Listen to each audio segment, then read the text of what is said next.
Hello சொல்லி டேய், எங்கள் ஆஃபீஸில் ரொம்ப கஷ்டப்பட்டு நான் இந்த இன்டர்வியூ அரேஞ்ச் பண்ணியிருக்கேன்டா. எதுவும் சொதப்பி போய் வச்சிடாத. ஏய், இங்கிலீஷ் நல்லா இருக்காதுல்ல? அதெல்லாம் மோஸ்ட்லி தமிழில் தான் இருக்கும். நான் பார்த்துக்கிறேன். இதே ஃபோனில் நான் பார்த்துக்கிறேன். Okay okay. Hi. Hello. Actually Nisha தான் உங்களை வந்து ரெஃபர் பண்ணாங்கல்ல?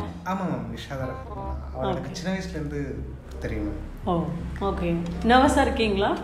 இல்லை மேம், அப்படிலாம் ஒன்றும் இல்லை. ஓகே தான், நார்மலாக இருக்கீங்களா? நார்மலாக தான். ஓகே, அப்போ இன்டர்வியூ ஸ்டார்ட் பண்ணலாம்ல? Tell me about your self. Actually என்னால் இந்த கேள்விக்கு பதில் சொல்ல முடியாது மேம். ஏன்? ஏன்னா என்னை பற்றி நானே பெருமையாக பேசுறது ரொம்ப தப்பாக இருக்கும் மேம். நீங்கள் வேணால் நிஷாட்ட கேளுங்களேன், அவன் என்னை பற்றி நிறைய சொல்லுவாள். இல்லைன்னா என் ஃப்ரெண்ட் நம்பர் தரேன், அவன் என்னை பற்றி பக்கம் பக்கமாக சொல்லுவான். சரி, உங்கள் அப்பா அம்மா பற்றி சொல்லுங்களேன். சாரி மேடம், என்னால் இந்த கேள்விக்கும் பதில் சொல்ல முடியாது.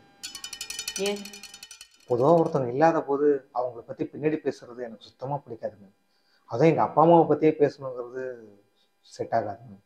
சின்ன வயசுலேருந்து எனக்கு அந்த பழக்கமும் இல்லை. நம்ம அடுத்த கேள்விக்கு போயிடலாமா மேம்?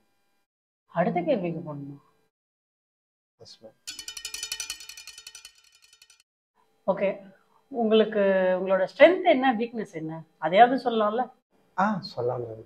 நான் சின்ன வயசுலேருந்து கிரிக்கெட் ரொம்ப நல்லா ஆடுவேன். ஓ.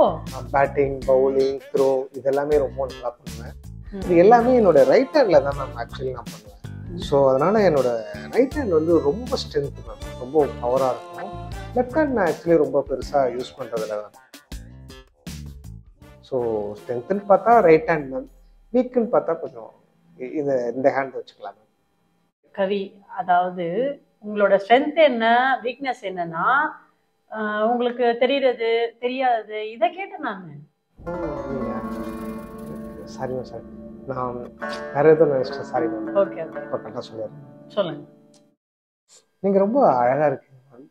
உங்களோட ரவுண்டு கம்பல் ரொம்ப க்யூட்டாக செமையாக இருக்கு மேம். நீங்கள் ட்ரெஸ்க்கு மேட்சிங்காக ஒரு பொட்டு வச்சுருக்கீங்க பார்த்தீங்களா, அது ரொம்ப க்யூட்டாக இருக்குது மேம். வெக்கப்படாதீங்க மேம், நான் சும்மா நீங்கள் கேட்டதுனால தான் சொல்கிறேன். அப்புறமா உங்களுடைய பாஸ் ஒரு புதுசாக இன்டர்வியூ வந்த பொண்ணுக்கிட்ட ரொம்ப நேரமாக மொக்கப்பட்டு இருக்காரு மேம். இது எல்லாமே எனக்கு இப்போ வந்து தெரியறது மேம். ஆனால் தெரியாததை பற்றி சொல்கிறது கொஞ்சம் கஷ்டம் மேம். ஏன்னா பொதுவாகவே நமக்கு தெரியாததை, நம்ம பார்க்காததை பற்றி நம்ம கரெக்டாக சொல்ல முடியாது மேம். ஸோ அதுக்கு மட்டும் எனக்கு ஆன்சர் தெரில மேம். இந்த கேள்விக்கு மட்டும் தான் நீங்கள் இப்போ பதில் சொல்லுங்க. ஆமாம் மேம். ஆக்சுவலி உங்களுக்கு வேலை கிடைக்கிறதும் கிடைக்காதும் என்னோட காலில் தான் இருக்கு. அதாவது உங்களுக்கு தெரியுமா மேம்? நீங்கள் இதை முன்னாடியே சொல்லியிருந்தா மேம். இவ்வளோ நேரம் நான் உங்கள் மூஞ்சை பற்றி மட்டுமே பேசிட்டேன் மேம். காலை ஒரு தடவை கூட நான் பார்த்து பேசல, அதை நான் கண்டுக்கவே இல்லை மேம். சாரி காலே. ஹலோ ஹலோ, என்னங்க பண்றீங்க? இல்லை மேம், காலுக்கு மன்னிப்பு கேட்டுட்டு இருந்தேன் மேம்.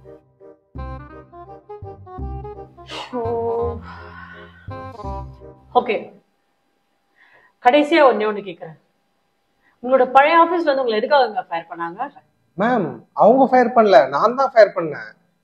நீங்க ஃபயர் பண்ணீங்களா? அது எப்படி? மேம், நான் ஒரு நாள் சர்வர் ரூம்ல ஒர்க் பண்ணிட்டு இருந்தேன் மேம். ஏசி பயங்கர அதிகமா இருந்துச்சு. என்னால குளிர் சுத்தமா தாங்கவே முடியல. என்ன பண்றதே தெரியல. சரின்னு என் பாக்கெட்ல இருந்து ஒரு லைட் எடுத்து அதை ஆன் பண்ணி குளிர் காஞ்சிட்டு இருந்தேன் மேம். அது தெரியாம லைட்டர் கீழே விட்டு ஃபயர் ஆயிடுச்சு மேம்.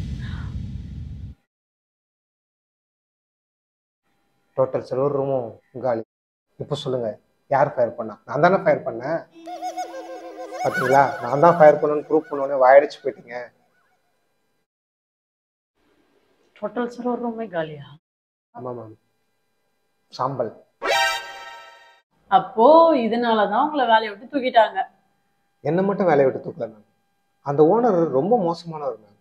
நான் பண்ண தப்புக்கு என்ன மட்டும் தானே வேலையை விட்டு தூக்கணும். ஆனா அவரு ஆபீஸ்ல வேலை பார்த்த மொத்தம் 30 பேரையும் வேலையை விட்டு தூக்கிட்டாரு மேம். 30 பேரையுமா? ஏன்? ஏன்னா அந்த சர்வர் எக்யூப்மெண்ட்லாம் திருப்பி வாங்கணும்னா 1 கோடி ரூபாய்க்கு மேலே செலவாகும். அதை என்னால் இப்போ வாங்க முடியாது, அப்படி இப்படின்னு டப்பா காரணம்லாம் சொல்லி எங்கள் எல்லாரையும் வேலையை விட்டு தூக்கிட்டாரு மேடம். இப்போ அவர் பண்ண பாவத்துக்கு தான் நடு ரோட்ல பிச்சை எடுத்துக்கிட்டு இருக்காரு மேடம். நான் வரும்போது கூட சேதப்படுச்சுங்களேன் என்கிட்ட பிச்சை கேட்டார் மேம். ஆனால் நான் போடவே இல்லையே. எனக்கு அவர் மேலே கோவம் குறையவே இல்லை மேம்.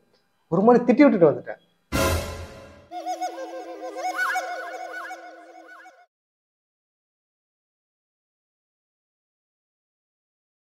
நான் ஒன்று சொல்லட்டுமா, என் லைஃப்லயே நான் பண்ண மோசமான இன்டர்வியூனா அது இதுதான். மேம் அப்படிலாம் சொல்லாதீங்க. ஆக்சுவலி நீங்க ரொம்ப நல்லா இன்டர்வியூ பண்ணீங்க, நல்ல கேள்வி கேட்டீங்க. தேவையில்லாம டிமோட்டிவேட் ஆகாதீங்க மேம். ஏய், உனக்கு கொஞ்சமாவது அறிவு இருக்கா? நானும் பார்த்துட்டே இருக்கேன். இந்த இன்டர்வியூ நினைச்சால வேற என்ன நினைச்ச நீ? நான் உங்ககிட்ட எவ்வளவு மரியாதையா பேசிட்டு இருக்கேன், இப்படி என்னையே வாடா போடான்னு பேச வச்சுட்ட. என்கிட்ட இருக்க பெரிய பிரச்சனையே இதுதான் மேம். யாராவது ஒரு 5 நிமிஷத்துக்கு மேலே என்கிட்ட பேசினா போதும், வாடா போடான்னு பேசுற அளவுக்கு ரொம்ப க்ளோஸ் ஆகிடுவாங்க மேம். நீங்க கூட பாத்தீங்களா எவ்வளவு அழகா வாடா போடான்னு கூப்பிடுறீங்க. இன்னும் 2-3 நாள் பேசினு வச்சுக்கோங்களேன், செல்லக்குட்டி புஜ்ஜு குட்டின்னு பேசுற அளவுக்கு ரொம்ப ரொம்ப க்ளோஸ் ஆயிடுவீங்க. நான் ஒரு ஃப்ரெண்ட்லி கை மேடம். Yo! Get lost!